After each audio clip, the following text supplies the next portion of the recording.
Welcome everyone back to another Boldcast reaction. I'm Carson. I'm Lindsay. And this is Naruto Shippuden, episode 174. What happened last time? Yeah, so last episode was part 2 of Pain's backstory. We got more of it. We found out how Nagato sort of had all these things placed on him, how Jiraiya straight up told him that he sort of believed he was the reincarnation of the Sage of the Six Paths. We learned the true story of the Sage of the Six Paths. Even though he looks super evil every time they show him, he actually wasn't evil, and he was just a cool monk who was like trying to help people out. And then Yahiko died. Yeah, and then Yahiko died. And then that is when Nagato just went absolutely out of control. Yeah. And really destroyed himself in that fight. Mm-hmm. Now we're gonna see what happens in this episode of Naruto Shippuden. Leave a like, subscribe, support the official release. Check us out on Patreon to get a week ahead on Naruto episodes and other stuff. Carson's seen Naruto before. I've seen Naruto Shippuden before, but it's been like literally 7 years since I watched it. Hope you guys enjoy. Let's go. The peace-obsessed citizens of your land of fire. They paid a small commission to the Hidden Leaf, adding to their war fund. And the citizens of the land of fire, knowing full well the truth, still falsely proclaim peace. But the peace that you large nations enjoy only exists because of the sacrifices forced upon smaller nations. What you all like to call peace is only won through violence against us. In order for some to live peacefully, others must die in war. As long as humanity still exists, then hatred will also exist with it. There cannot be true peace, not in a world as cursed as this one. All that Jiraiya-sensei said about peace is nothing more than wishful thinking. I've told you my story just as you asked. Now let's hear your response.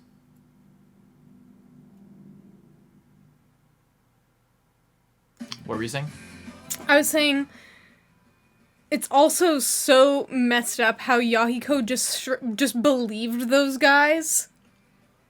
Like when they're About what? Like that he would that they would let them go if he died. What was his choice? I know what was it, like. It's just What choice did he have? What do you mean believe me? Who cares if he believed him? They were surrounded by hundreds of enemies, and like there was only one way out. What else was gonna happen?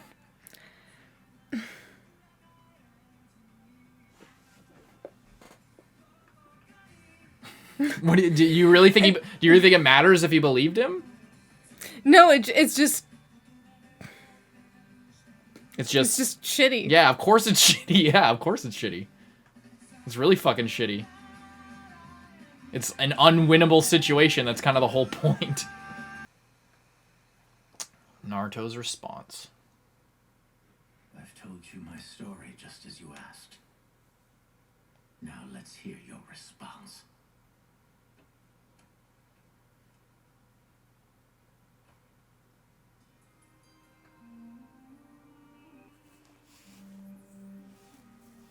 You may be right. Truth is, I think the same way you do. I see. But even if I understand you now, that doesn't change how I feel. There's no way that I can forgive you. I still hate you. Then you want to settle things with me? I do. But Pervy Sage believed in me and wanted me to continue his quest. And for those reasons, I choose to believe in him and to follow what he taught me. So that's it. That's my answer. That's why I'm not gonna kill you guys. After everything that's happened, you still believe in Jiraiya-sensei's teachings? Very well, then. You've given your answer. And you expect us to wait till you somehow magically transform this world to a peaceful place? No, never. How can I believe in Jiraiya's words after all of this? There will never be such a thing as true peace. Not as long as we're forced to live in this accursed world. Peace is impossible. Impossible! Well then, I'm gonna break that curse one day. If there's truly such a thing as peace in this world, then somehow I'll find it. I'll never stop looking. You... But that's... Nagato, what's the matter? Those words, it can't be. That That's right, you know them. All of those words are taken right out of this book. The very first novel that Pervy Sage ever wrote. He was seriously trying to change the world with this message. And in the back of it, he wrote about a student who helped provide him with inspiration. It was you, Nagato. But...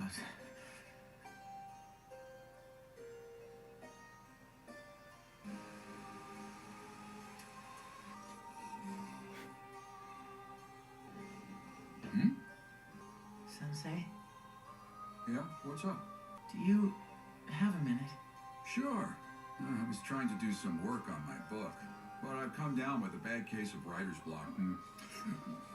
Yeah, I figured I'd take a little break and get a bite to eat. So, what's going on? Well, I've been thinking about all the hatred in the world. Do you remember when we talked about it? Sure I do. And what ideas have you come up with so far? Real peace. I still haven't figured out how to attain that yet. But I vow that I'm going to break that curse one day. If there's truly such a thing as peace in this world, then somehow I'll find it. But more important than how to achieve it, the power to believe that it will happen. Believe it. You know, that is an excellent thought. You may very well be right. Aha! What is it? Well, thanks to you, I think I'm going to be able to write a brilliant novel. Now, first things first, I've got to come up with a name for the main character, the hero of the story.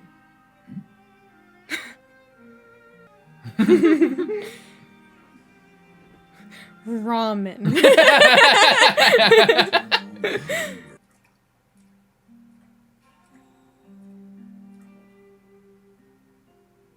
Nagato, you three have really grown up. Wouldn't you agree? Thank you, Sensei.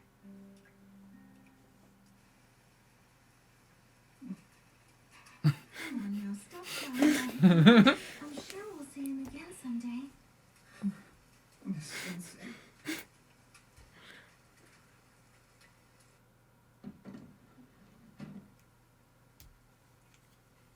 Tale of Naruto Uzumaki, first edition.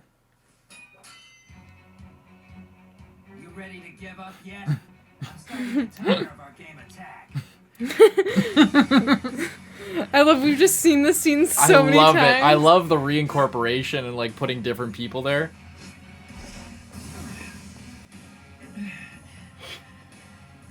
Just give up. Can I say one thing? I don't want to hear it. Just give up now. You give up.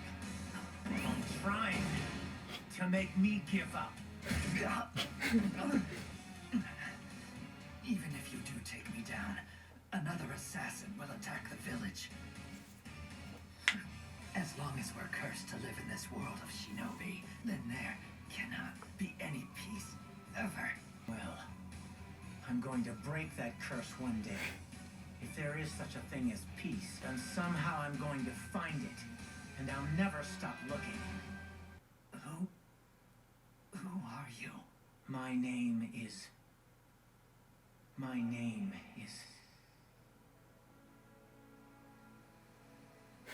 I believe in you, Nagato.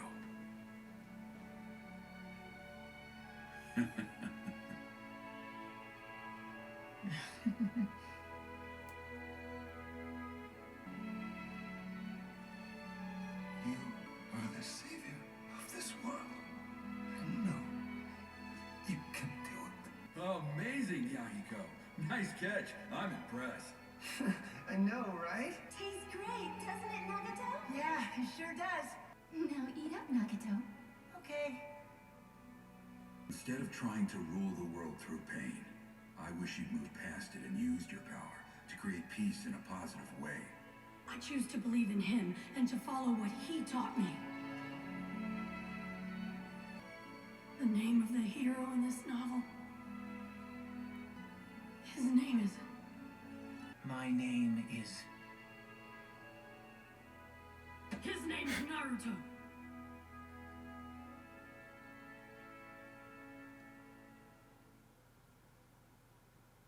The name of the hero in this novel, his name's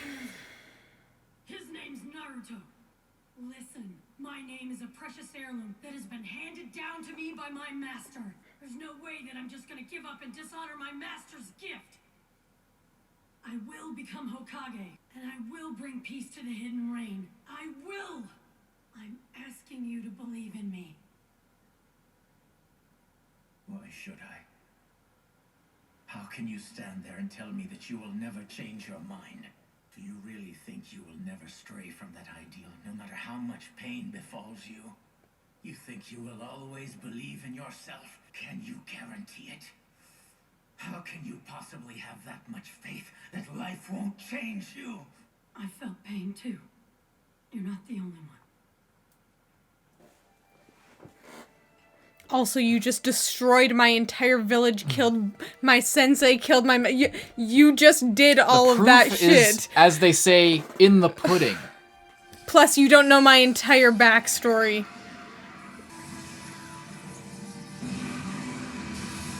You don't know about that time I created a black hole when fighting my best friend.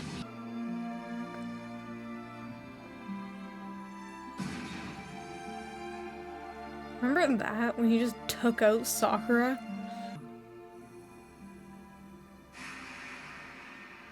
But if I stop believing just because things get difficult, if the hero in this book were to change who he is, it would become a whole different story. It sure wouldn't be the story our master left behind, and it wouldn't be about Naruto.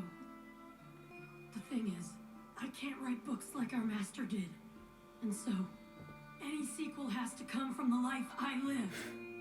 That's why no matter how much pain my own path brings, I'll keep walking, because that's who Naruto is.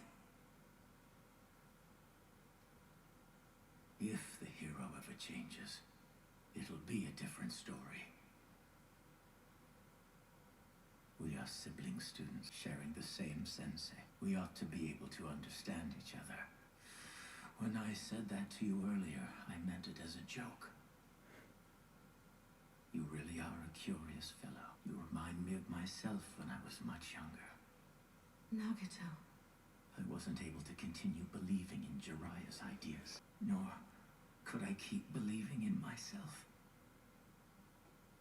But you give me a vision of a future that shows a different path from the one I've walked. I think I shall believe in you after all, Naruto Uzumaki. I'll use Gedo art of Rine Rebirth. Nagato, you can't! No, Kon. All I'm going to do is make a new choice. Even though I'd all but given up hope. What is it? What kind of jutsu are you doing? Those who possess the Rinnegan can perform all of the jutsu the Six Pains used, and are said to exist outside the realm of life and death. Nagato's visual prowess itself is the jutsu that presides over life and death. He is the seventh pain. Gedo! If he performs the jutsu with his current level of chakra, Nagato will. He is willing to go that far for this child. This mysterious child has changed Nagato.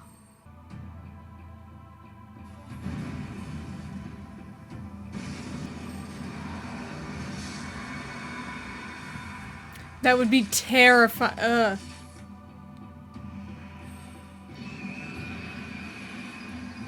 those all the souls that he stole?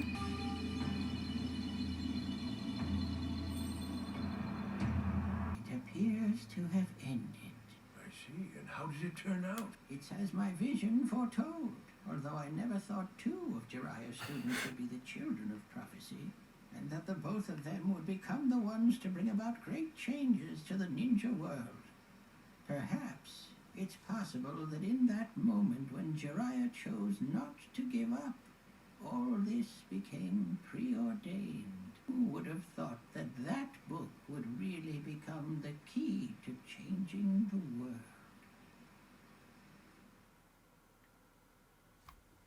That's so wholesome. It's so nice. Talk no jutsu, Mm-hmm. ladies and gentlemen. Naruto, for being such, like, Naruto is such an idiot most of the time. Like, he's just, like, says the wrong things, is crazy and awkward and weird all the time. But when he's into it, he can deliver a speech like no other. He just believes it so much that he can just really go for it. Mm-hmm. It's really impressive.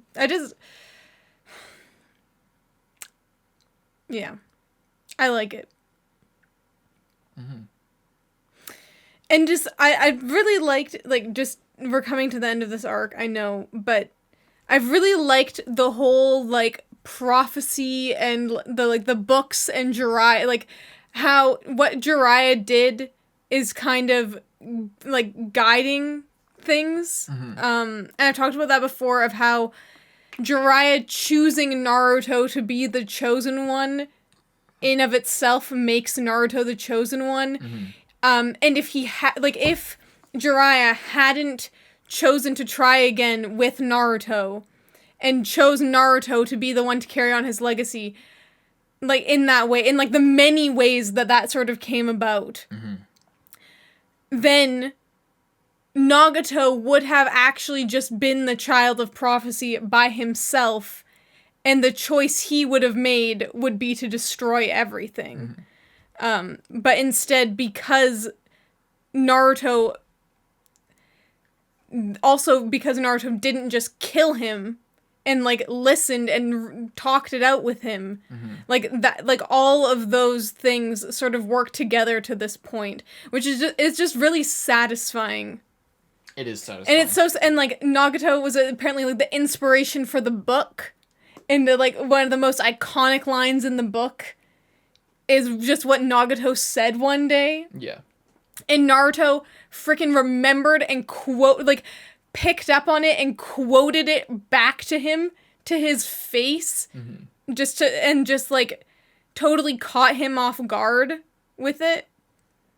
It's just really satisfying. There's a lot of moments in Naruto where things sort of just, like, come together really nicely, and this is one of them. This is a really masterfully written thing, because I think a lot of Naruto, like, a lot of the, like, satisfaction and, like, the sort of, like, I don't know, like, the forces that make things kind of make sense and all sort of fit together and flow together are more, like, mythological in a way. Like, it's more about, like, at least in earlier Naruto especially, it's like the whole thing with, like, the nine-tailed fox, all the imagery, it all comes from, like, outside of the series and is used in the story. In this case, and especially with this arc, it's like everything that came together in this arc was built up by Kishimoto to come up in this series of events. It wasn't based on, like, previous, like, Japanese folklore or, like, this and that. Like, the whole thing with the legendary Sannin is based on a Japanese folktale. Mm-hmm. Like, you know, all, and the apparently I learned that the foxes and tanuki are, like, rivals in Japan. That's why the Shikaku one-tail and the nine-tailed fox fought in the Chunin exams and stuff like that, is because they're rivals before the whole tailed beast thing was created. Like, a lot of what makes Naruto cool and, like, interesting and feel like it has roots in reality comes from, like, folklore and stuff. But the good thing about this arc is that, like, all the stuff with the Sage of the Six Paths and Jiraiya writing books and, like, the prophecy and Mount Miyoboku, there probably is some, like, root, there definitely is some root in, like, Japanese mythology or other types of lore in real life that, like, give inspiration for it. But, like, the way everything came together and, like, culminated and crystallized into this one idea was all built up because Kishimoto, like, had been building this for a long time. This is the culmination of everything. That speech, that moment where Nagato turns around is exactly what this entire fucking show is about. And I love it. Mm-hmm.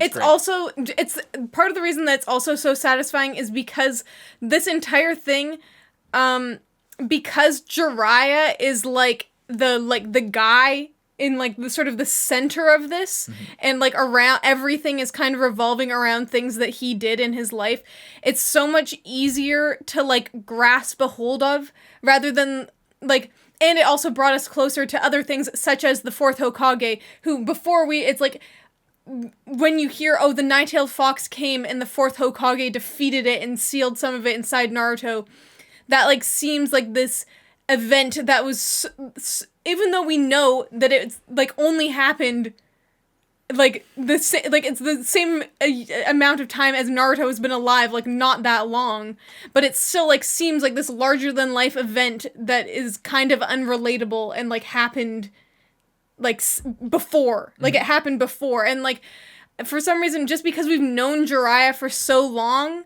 and then getting like his backstory, and then it just like sort of builds up. It's like we know Jiraiya, he's kind of we get introduced to him, he's like a shithead pervy sage, and then we like get more into him and like his feelings and like why he like was taking off and running around and why this and why that, and then we like get to know him on a deeper level and like how he interacts with Naruto and this and that, and then we learn about like his relationship to Naruto and like that whole thing of like the fourth Hokage, Naruto, even like Kakashi, and like how everything is like like they're all like so entangled together in this weird like family tree thing that they aren't like related, but there's it's a continuum. There's like a history to it, yeah, like, and a legacy. Definitely, it's like, and then like Jiraiya like teaching his students, like his student's son and his student's like student, like the just like it's like this messy entanglement of just like connection there, and then Nagato is like tied in, and then we find out like that backstory and how Nagato has been like tied into this prophecy previously, and then it just, it's all so connected in like so many layers of connection there that it just works out really nicely, and then now we're like the two ends of this are kind of like together. Yeah, it's a closed loop, and that's what the hero's journey or like fairy tale storytelling does really well. And that's what the story arc that we just witnessed what basically was. It's like Naruto and Nagato were both like inheritors of the wise king's will, basically, of this old master, this wise king, the father figure, passing down their sort of inheritance, their will to their successors, and the one to succeed them, like obviously the fourth Hokage sacrificed himself, is dead, and then Nagato,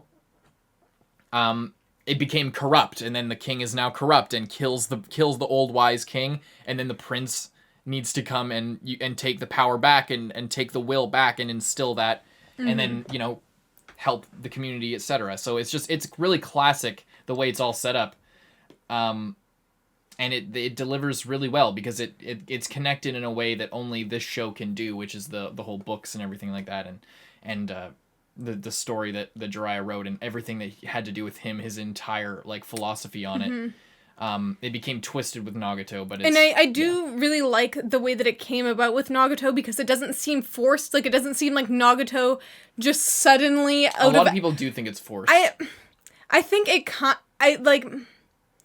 kind of is, but I don't see how it could go any other way without destroying the story that they're putting together here. Like, if Nagato just didn't come around and Naruto had to kill him, exactly, then that fucking wouldn't work. Because a lot of people go ahead, sorry. It wouldn't, like Naruto said, if Naruto stops like doing the things that make him Naruto, then it's a different story. Then you're Nagato over there.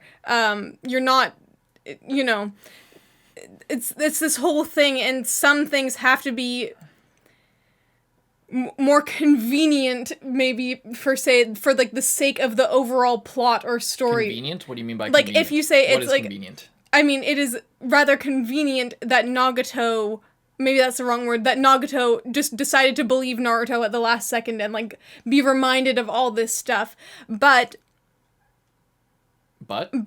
it does also make sense and, like, really closes the loop nicely. Well, it would be convenient if the entire story up to this point weren't setting that up. Like, that's the thing, is, like, convenience is, oh, isn't it convenient, like, you know, isn't it convenient that the guy just showed up to save them at the last second?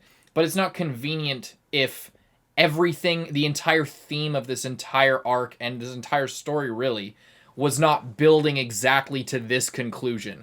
Like, that, it was set up for this to happen, so it's not really convenient. Like, convenience, I think that's the wrong word. But I don't know. I get how maybe some people could think it was forced, but I don't think it was like that. I don't think it came out of nowhere and was like, yeah. I don't think that it was just, like, it clearly wasn't random. And you know, maybe that's just people saying, like, oh, it would have been the, like, unexpected thing to do to have him not. I think people just think it was too easy. Like, some people think it was a bit easy for Naruto to have a 1-episode conversation and then for it to just be finished and just be concluded. Like, that's why I guess I can understand that. 'Cause, like, the conversation, although powerful, like, I can understand why you think that was a little bit too easy. 'Cause, like, I think of another sort of similar thing was episode 18 of ReZero, which is an episode that I really like from that show, where that whole thing, I guess minor spoilers, there's basically main characters talking to another character. Main character is sort of like Nagato in this situation, where they're like, there is no fucking way out of this situation. Let's leave. Let's just go. Like, I'm done trying to fix this. Let's just desert this. You come with me. Let's go to another country and leave all of this behind. This is an unfixable situation.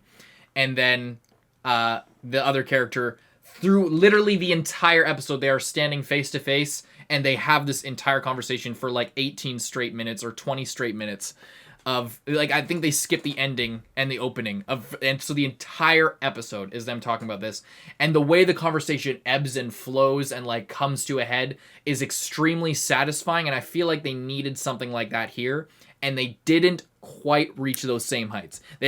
So I can understand why people would think that this is really convenient, because some people, I think, do say that, but I disagree, because in this case, I don't think it's convenient, because, like I said, everything was coming to this moment. The theme of this entire thing was being built up from the beginning, and this was the only way it was going to go. Mm-hmm. And I think other people think that Naruto, like, did, like, although he strung the things together, quoted him back to himself, but, like, I don't know how they could have made it better, like, to go against that's what I'm thinking, is, like, I don't know how you could make it better, because the only option would be, like, showing more of Nagato's thought process, but we just got his entire flashback, and also it could be that him telling his entire backstory and sort of being in the mindset of, like, how he used to think, like, how he got this way, and then Naruto, like, at that moment of vulnerability, like, if Naruto just told him that at any other moment, I don't think it would have had the same effect. And I think, like, those 3 episodes, even though we're watching it just, like, as a show, like, we're just watching it, Nagato is, like, telling in detail every aspect of that, like, and I'm sure that would put him in the position to be vulnerable when Naruto just pulls out a direct quote from himself. Not only that, but the setup for this conversation is such that, like, the whole thing of Nagato was, we need to all feel the same pain, so you understand, only when you understand pain can you understand my pain, and we can come to an understanding, etc., etc., etc., and true peace can be formed. That's literally what happened. Nagato came, killed hundreds of people, killed a bunch of people close to Naruto, destroyed his entire life, like, fucked his life up completely in a very similar way that had been done to him, right? So for Naruto to then, like you said during the episode, it's like, well, how can I know that you won't change? You were like, because you just killed all of these people, you destroyed my home, and I'm still here in the conversation with you about this. So, like, that's so that as a pretext to this conversation, immediate, and because of what you said, the flashback as well is a good point, where like the fact that they're having this conversation, the fact that Naruto just experienced the same pain, so he has the right to like be in the conversation. Naruto has the right to be even more like if Naruto were like he said, like Naruto even feels that, but like recognizes that that's not what he wants to act on. Yeah. As well. And it's like if there was any time that Naruto was going to go down that path, it would like this is the time. Everything that he cared about most, other than like some of his friends, just got destroyed immediately. Yeah. Like 5 minutes ago, like a half an hour ago, not even half an hour ago, like Nagato's main retort is like, you don't understand my pain. You don't understand, like a lot of people feel like shit, but like, and you don't understand my pain, because even if you do feel loss, you've enjoyed the peace based on my suffering, so how can I forgive you? And especially if you just want to kill me, like how can I forgive you? Even like I hurt you, you hurt me, then I hurt you, and you enjoyed this. Like it's so all of the arguments that Nagato had against someone in Naruto's position do not apply, because one, it's Naruto, he's been suffering his whole life. Two, you just experience a very similar amount of pain that you understood, very similar circumstances, and set up for this whole thing. And he's still here talking to you, and you're asking him for an answer, and he gave it to you. So, like, there isn't like a way he could actually argue against it. And because Nagato is at the core of it, he's very much like a radical, like, revolutionary, radical, like a socialist or something like that, where they're like, the whole capitalist system, all these people at the top, the 1%, all these people are profiting off of the suffering of millions, and because of this and that, and I just want to destroy the entire system, and I want to burn it all down, break it down to the ground, and we'll build it up from the ground up, from the ashes. Everything will be reborn, and at least then it will be in the hands of the people. It's a very similar philosophy, and it's like, that's a bad idea. However, at the core of it, what they're saying is, this is a bad situation, and I want things to be better. But their answer to it is destructive rather than constructive, because they don't see another way out. Mm-hmm. So Nagato, at his core, at his philosophical core of all of this, is he does genuinely want peace, but it has been twisted and corrupted to where he literally takes on the moniker of pain. He is literally pain manifest as a physical being, like wreaking havoc on the world based on what has happened to them. Mm-hmm. And because of the hope that they felt, he literally says it, because the fact that he feels hope is what made him feel pain. So yeah, I forget where I was going with that, but it's just so, the way it all comes together is great. I forget, I was making a point with that.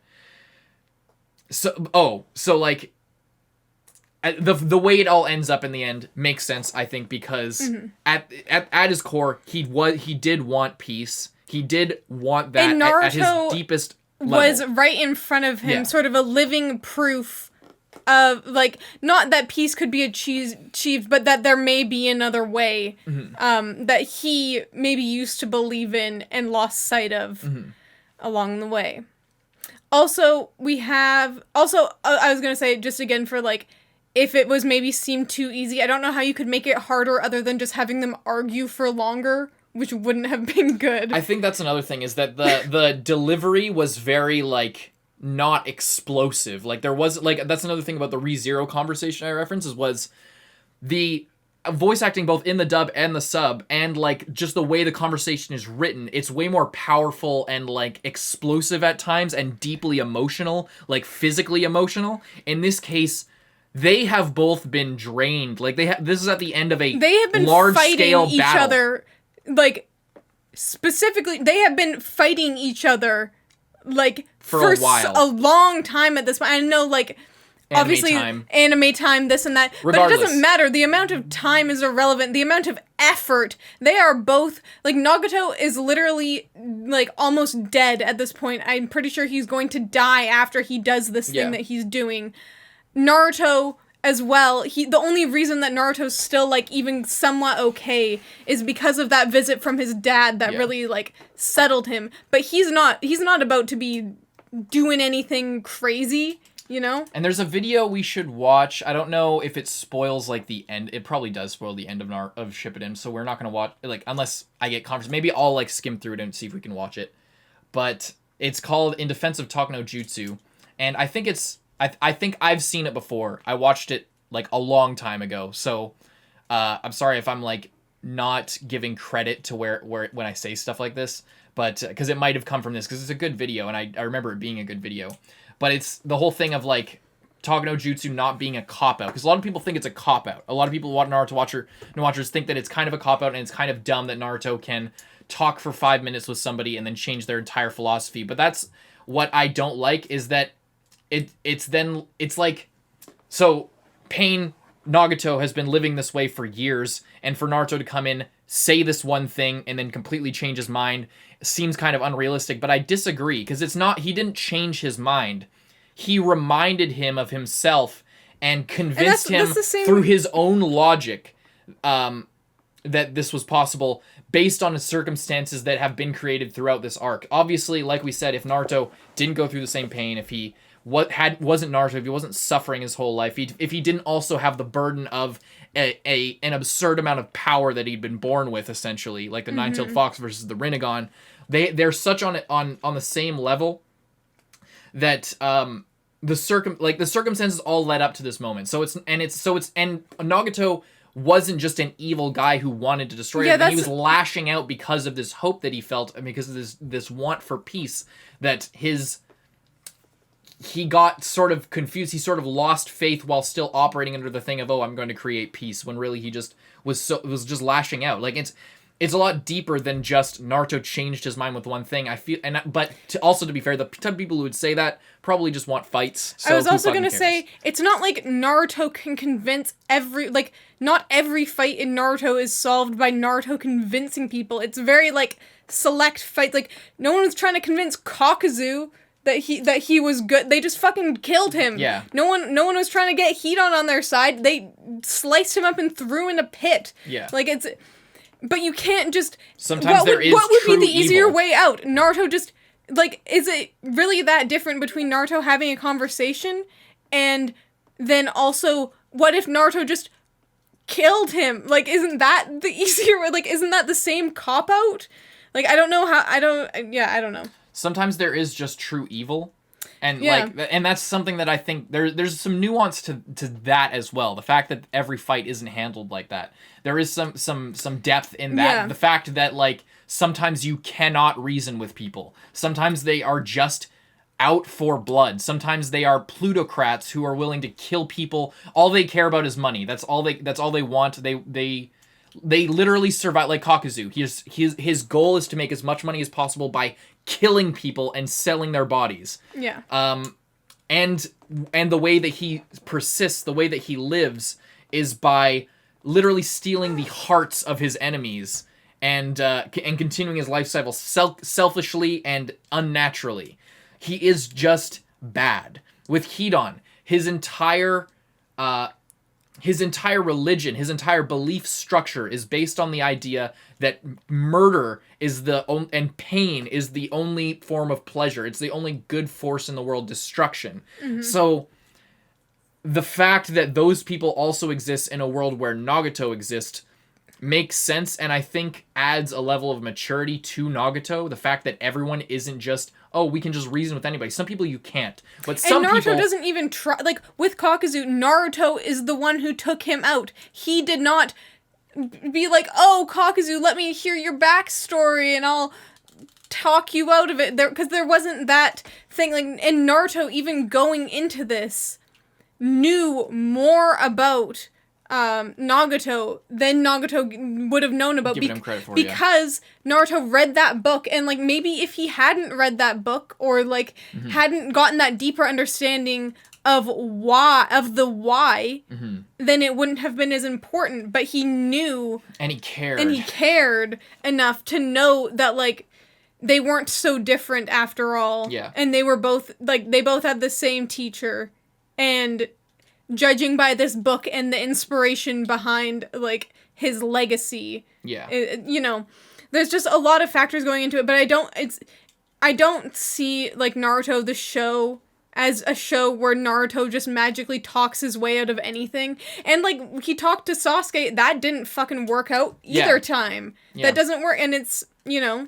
With the case with Sasuke, the first time, it's like, what was Naruto saying? It's like, again, like, I talk about this a lot more in part 1. I stopped talking about it mostly in Shippuden because there's just more episodes, and, I've been trying to give you more of a reaction without, like, shoving my perspective and, like, analysis in each episode.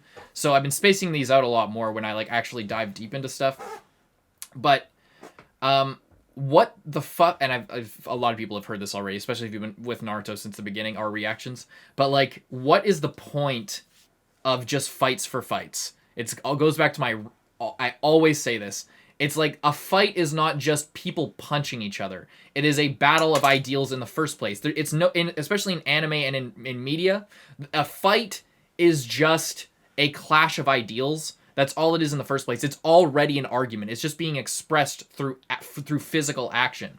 So the idea that this would happen here is somehow different from anything else is ridiculous and untrue, because that's what was wrong with the Naruto Sasuke fight in the first place. Because what was, like, Naruto was just saying, I will beat you, I will break your bones and drag you back to the village. That's a really weak argument. Because Sasuke's saying, I have a goal, I have a purpose, I need to gain power. This guy is offering me power, you guys can't offer me anything more than I've already learned. I've learned all I can. In order to pursue my goal, I need to leave.